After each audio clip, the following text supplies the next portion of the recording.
as you know, Reid, in some of the cases that I've worked on related to child custody, I'll work with clients who may be sex workers, a mom who's a dominatrix, or a dad who's a transsexual or has a foot fetish. And this will come out in the course of a child custody case from an angry relative or other parent with an argument that this person is a sex addict or a pervert.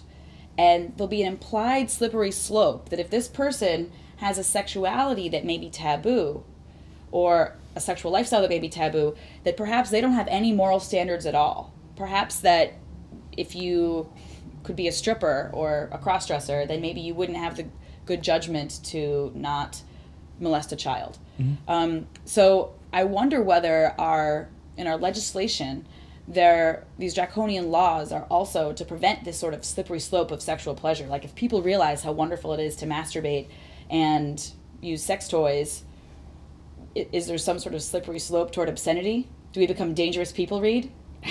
Well, there's the obvious joke of anything with the word slippery in it, and based on what we're talking about.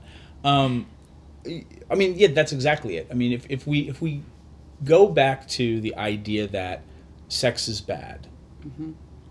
That sex is for procreation only, which is this idea that like pleasurable sex or just, pleasure yourself, and we can go back and blame Plato, for the whole idea of like, it's all about the mind. The mind is how we ascend, and the body is really what's keeping us down here, and the body should be kind of, mitigated.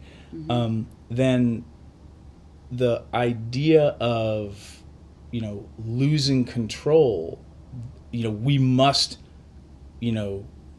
cordon it off somehow. We have to, it's bad.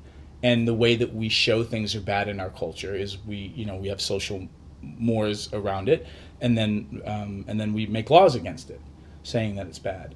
So, the basic idea around, what you're mentioning is if any kind of empowered sexuality is a crack in the dike, no pun intended, where that is going to weaken the whole structure, and it can only burst. Mm-hmm. And it's just not true.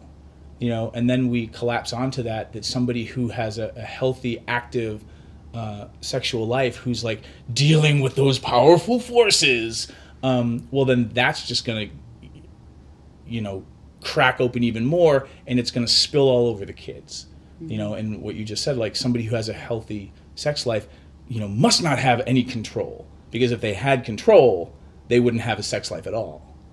And that's just the fallacy of the whole thing.